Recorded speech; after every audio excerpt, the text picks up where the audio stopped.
Tonight we're going to break down some of the more insane reactions to the presidential debate.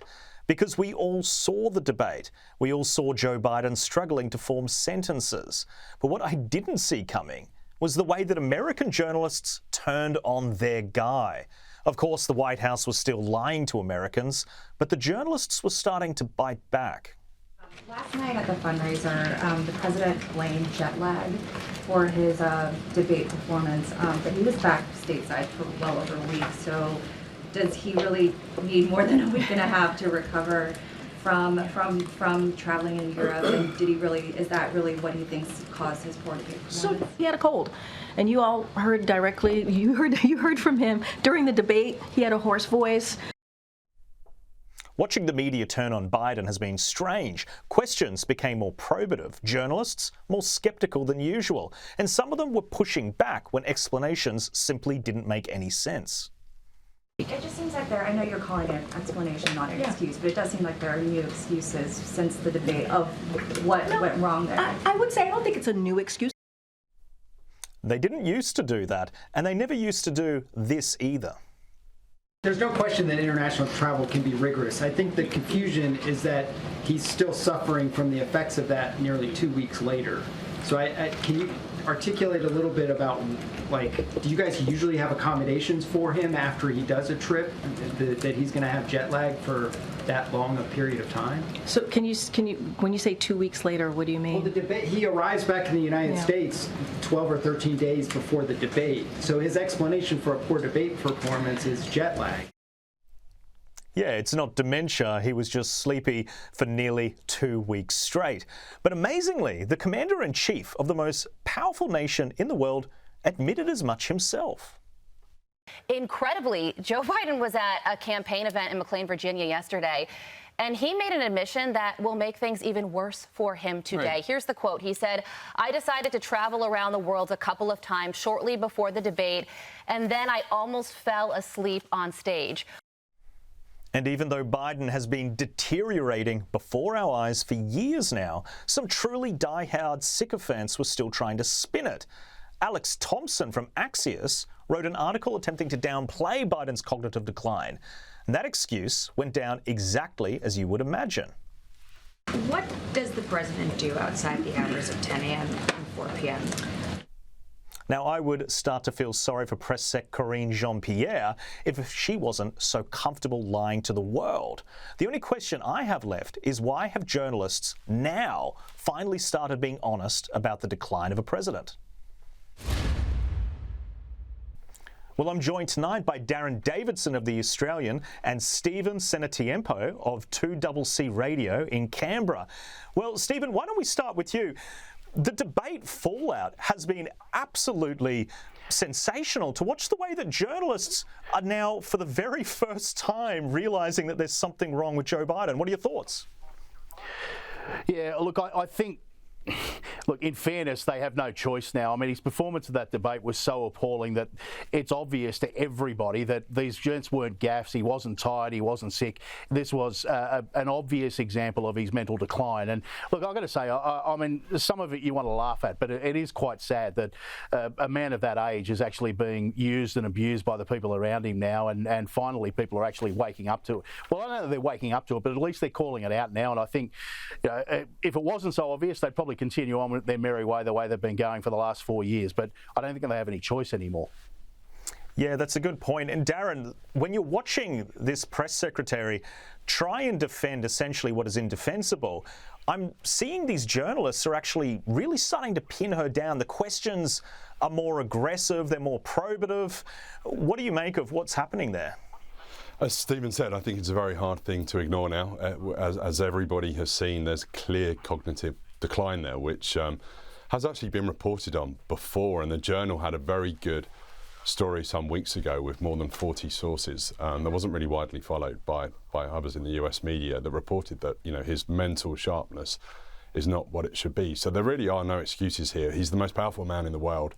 He should be the #1 reporting target, and there are just factual questions about how does this guy spend his day that have not been asked enough by enough members of the press, and the only real way that you can do that and address that story as reporters is just run really, really hard at it and put your best reporters on it. And the simple fact is that the mainstream media in the US hasn't done that. They've deliberately ignored the story, and it's almost a case now of the parts of the media gaslighting their readers and consumers in this kind of cynical bait and switch of trying to actually, propose that that Biden should step down and someone else should actually step into his place, which I feel in a way is really unacceptable. The American voters should get the opportunity to vote on what they've seen over the last 4 years and deliver the final verdict on Biden, not parts of the media trying to put someone else in his place after deliberately, frankly, covering up the true story about Biden.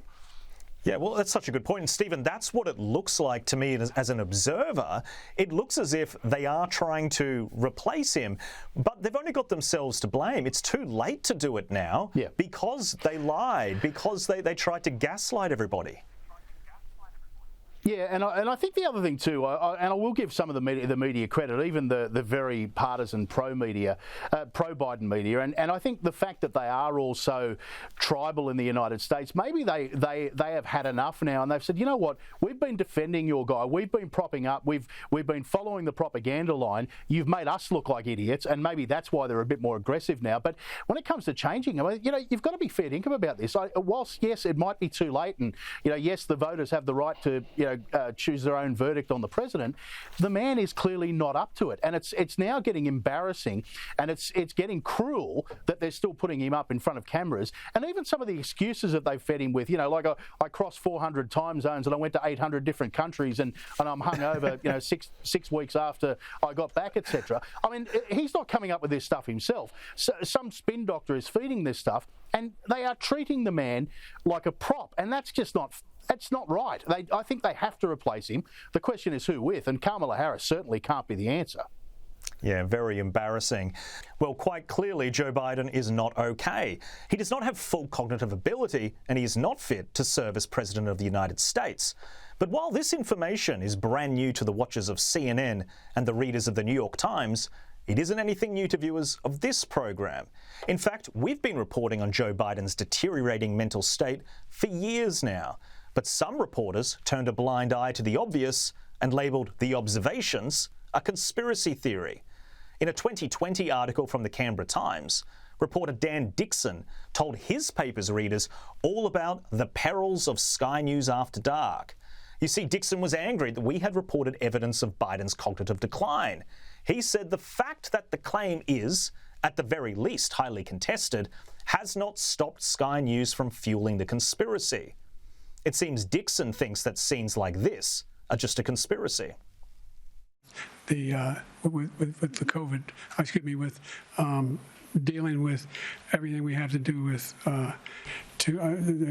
for the ability for the.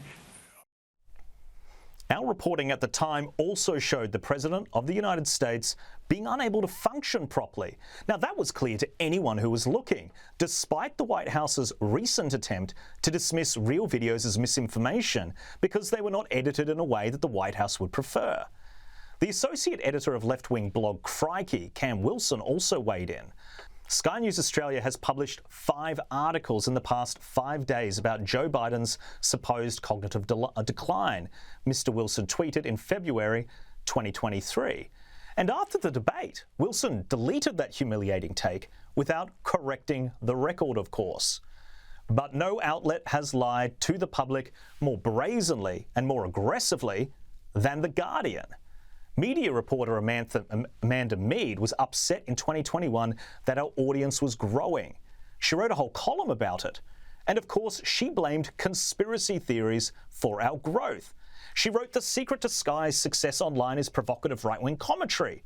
When Miranda Devine told Paul Murray this week that US President Joe Biden had a cognitive impairment without any evidence, it went viral, Amanda wrote before sledging everyday people, commenting what was clearly right in front of them, that they were spreading conspiracy theories in the comments.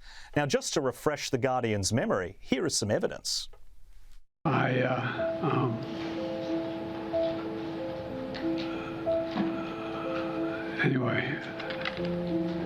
and I don't want to,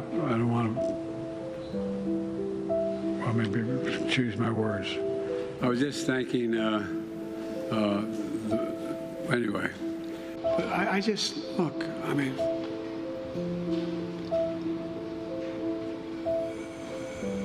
Putin's kleptocracy, yeah. It was in January, after being elected, the late January, early February.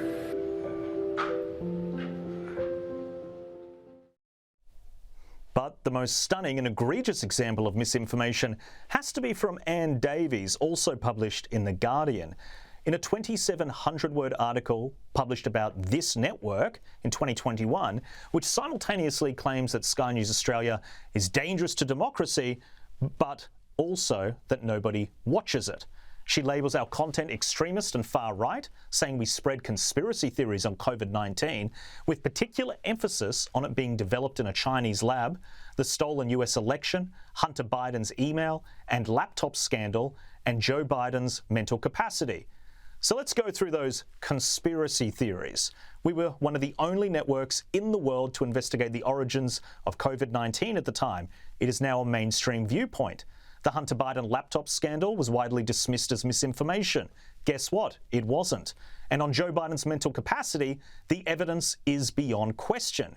Now keep all of this in mind when you read these ridiculous hit pieces on The Guardian, where they try to invent reasons that no one watches them on YouTube. These journalists are activists. They dismiss major worldwide news events that were clear to us and clear to you, our viewers, as conspiracy theories because they were damaging to their reporters' side of politics. It demonstrates why you can never trust anything that is published on that website.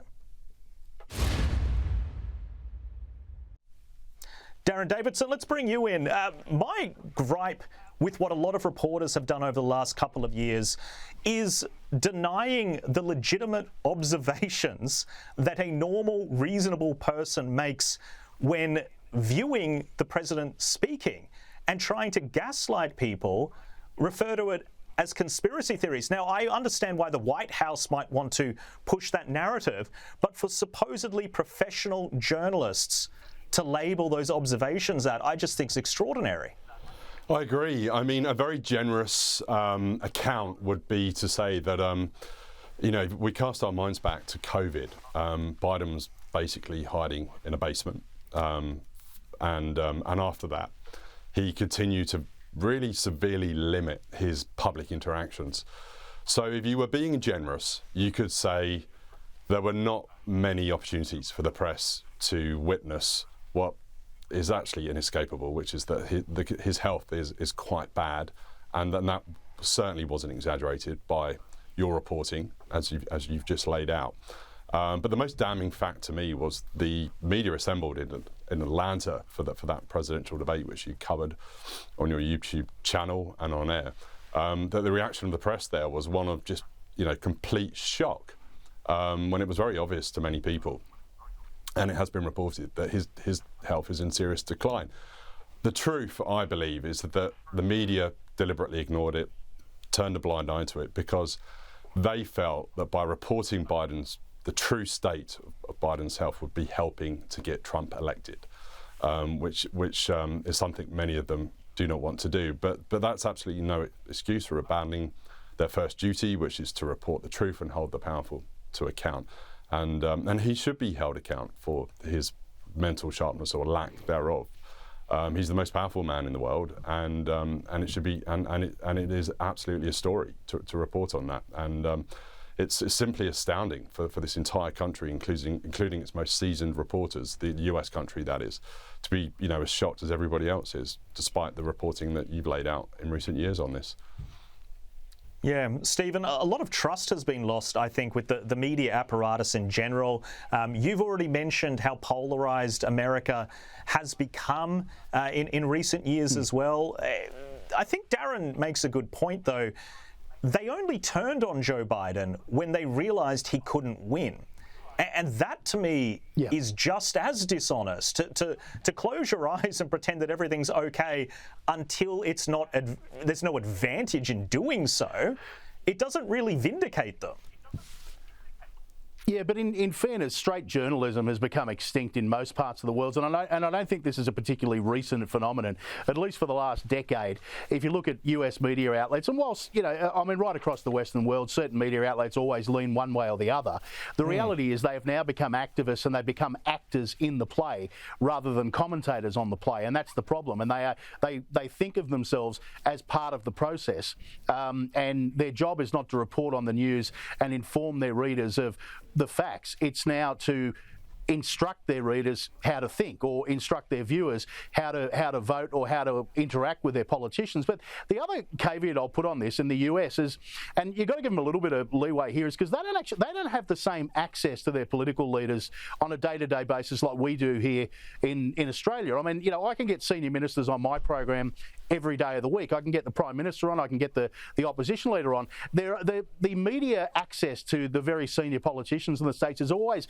very, very well staged and very well managed by their minders. So maybe they're not quite as attuned to it as we might be over on this side of the pond. But, it's hard to excuse the way the media has evolved, particularly in the last decade or so. I'm not going to make excuses for it. But I just want to make a comment on The Guardian's coverage of Sky News. Does anybody read The Guardian?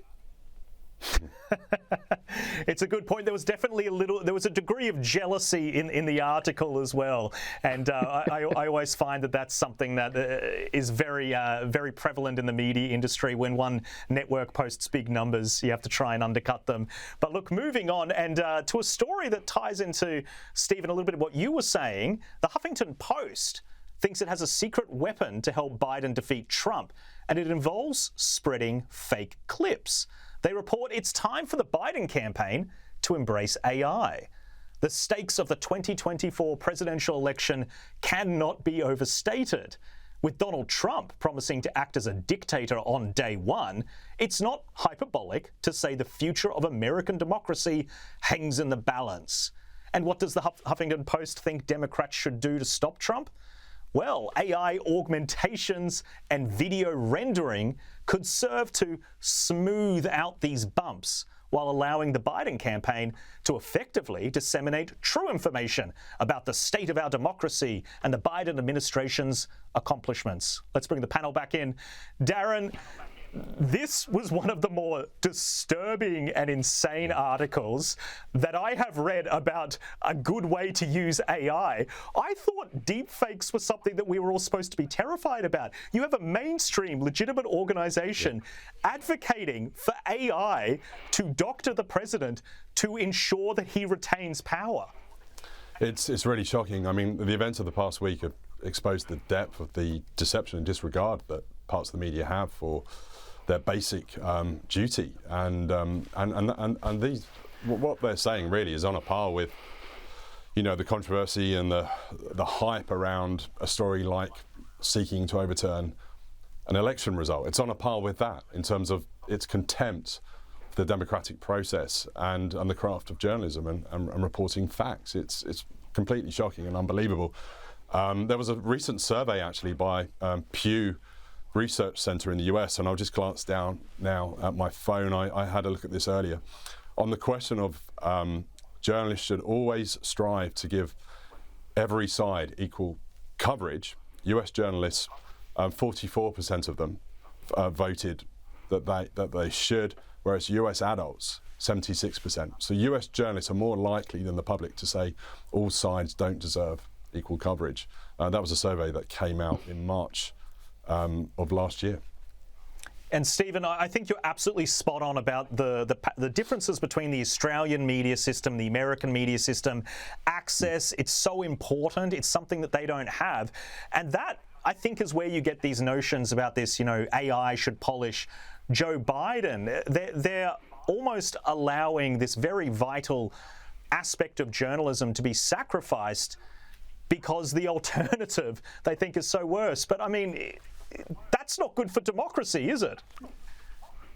No, it's not. But you've got to remember, these are the very same people that's saying if Donald Trump is democratically elected, that will be the end of democracy. I mean, the very statement in itself is ludicrous. But, you know, going back to the AI, I think there's enough artificial intelligence going on in the Biden camp without AI renderings, etc. I mean, did anybody watch the debate? There wasn't a lot of real intelligence going on there, that's for sure. And, you know, this building behind me shows that quite often as well. But, look, it's just, it's gotten embarrassing now to the point where, as I say, they have become actors in the play and they are playing their parts right up to the very end, and it's now got to the point where they can't even trust their scripts anymore, and that's why they're very, very angry about this. But what I found the most extraordinary out of all is some of the emotional reporting on it. Like Van Jones was nearly in tears saying, I love this man, he's a good man. And I'm thinking, did you not see him 30, 40 years ago when he first, you know, was around as a senator?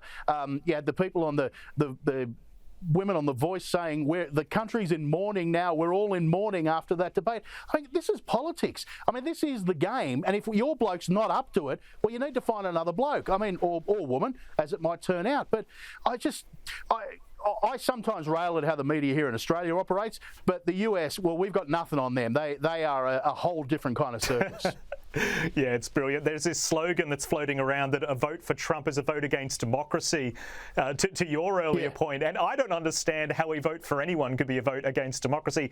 That is democracy. But look, moving on, there was a bit of tension in yesterday's press briefing, and one reporter got scolded for pointing out that Joe Biden sometimes falls asleep. And I'm sharing with you his view. And we would invite the president to come here and tell us that directly. Noted, Kelly. But he's awake. That's inappropriate. As you heard from your colleague, the president of the WHA, that's inappropriate. Thank you, Kelly. Darren, there's obviously a little bit of disagreement. That reporter who scolded the Newsmax reporter that made that comment, she's getting a little bit of a flack on Twitter and everything, calling it a bit of a Karen moment. What were your thoughts? Was it unprofessional to make that comment? Yeah, absolutely. I mean, it's not really a question of even asking the wrong question. It's a question of not even asking the right questions and really interrogating this story. And effectively, that parts of the media are colluding with the White House and falling for their spin. Yeah, well said. Stephen, your thoughts on this? Yeah, look, it's always been the way the White House press gallery is, or not, they call it the press gallery over there, the press room, and the press secretary has always operated like that. They always play as a defence mechanism for the president. So I'm not surprised by the scolding of it, but you've got to ask the question, what other choice do they have now? If they're going to defend Biden's competency, they've got to come out on the attack. They have no other choice but to rail back against the criticisms from their own side of the media that the bloke's not up to it anymore. I completely agree. The next couple of months are going to be crazy.